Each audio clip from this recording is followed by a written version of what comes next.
So we've learned how to balance any equation, basically, any chemical equation using the tree trunk method. One of the kinds of reactions that really gets highlighted a lot with balancing equations is the combustion reactions of hydrocarbons.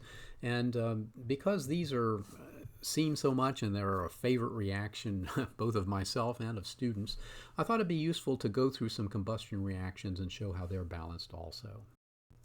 So our learning goals are to develop a process for balancing combustion reactions.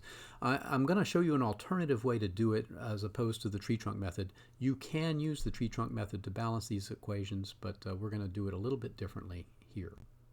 So what is a combustion reaction? Well, we're going to focus mostly on hydrocarbon combustion, and a hydrocarbon is basically a molecule that has carbon and hydrogen. Sometimes it also has oxygen. Now, you know from Chemistry 1083 that it also could have nitrogen and any number of other things, but we're going to just limit it to having carbon, hydrogen, oxygen. Now, when this undergoes combustion, this molecule is going to react with oxygen in the air, typically.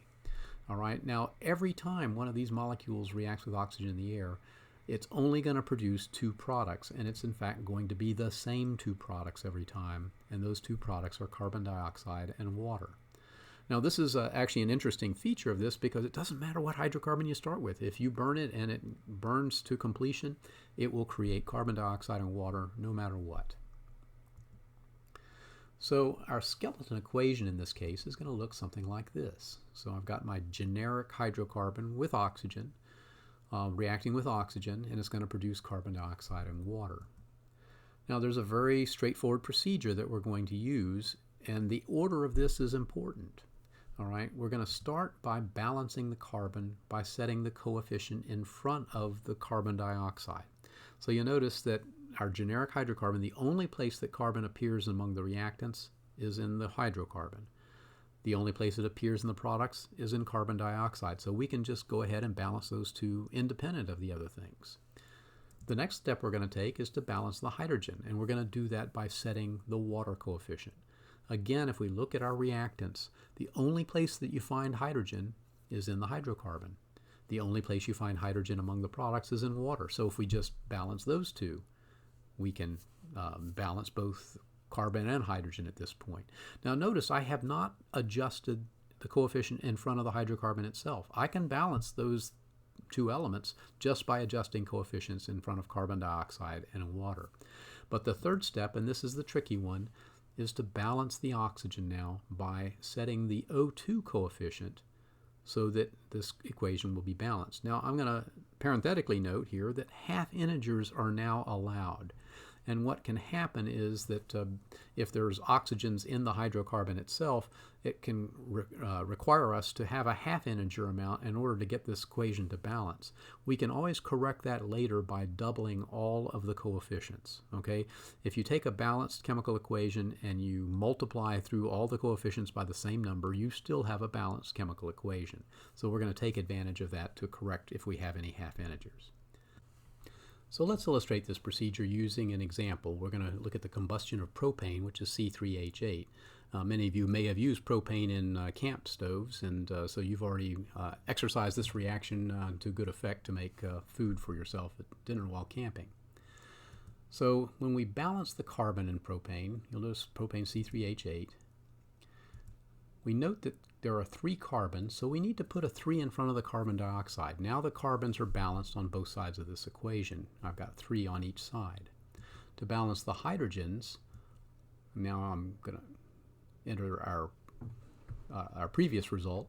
When I balance the hydrogens, I note there's 8 on the propane, so I need 4 in front of the waters because there's 2 hydrogens in each water molecule, so 4 there will give us 8 on the right hand side. At this point, both my carbons and hydrogens are balanced, but my oxygens are probably not. So in order to balance the oxygens, I'm going to note a couple of things. First, I'm going to note that on the right hand side I've got a total of 6 oxygens in the carbon dioxides and 4 in the water. Okay, there's 2 oxygens in each carbon dioxide molecule, so it's a total of 3 times 2 or 6. Plus 4 gives me 10. So now I need 10 on the left-hand side. So that means I'm going to have to put a 5 in front of the O2. And at this point now, my carbons are balanced, my hydrogens are balanced, and now my oxygens are balanced. And you can verify that this bottom equation now has a completely set of balanced coefficients. So let's do this as an example for you. Well, we're going to try the combustion of methanol as an activity. So once again, I'm going to let you pause this video while you try to balance this particular equation, and then we'll go through the solution. All right, hopefully you've gotten to the right answer, but this one's a little bit tricky because notice that methanol has oxygen in the hydrocarbon, so that makes this a little bit tougher. So now when we balance the carbon, here is our skeleton equation again. I only have one carbon, so I'm only going to have one carbon dioxide produced here. Okay, when I look at the hydrogens, I'm going to have to add them up because I've got 3 in the first part of the hydrocarbon and plus 1 in the hydroxide part, so I've got a total of 4 hydrogens in this molecule. So now when I want to balance it with water, I'm going to need 2 water molecules. Now with oxygen, here's where the tricky part comes in. Okay, when I look at what I have here, it's easy to count the number of oxygens on the right-hand side because I've set those coefficients now. I have a total of 4. 2 of them are in the carbon dioxide and then 1 each in the 2 waters. But what about on the left-hand side? Well, that 4 is going to come over here, and I need to have 4 on the left-hand side too, but I've got 1 oxygen in the methanol and 2 in each of the oxygens. So I really need to figure out what is the number I need to multiply oxygen by in order to get 4 total. So in other words, I have to solve the algebra equation 1 plus 2x equals 4.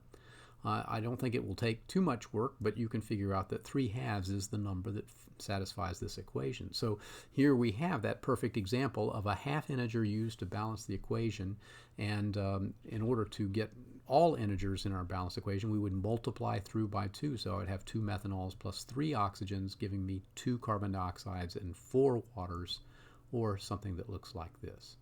So I hope that made sense. I hope you'll have a chance to practice on some other equations, but once you get combustion reactions down, those are among the most difficult ones you'll face at any stage of your chemical education.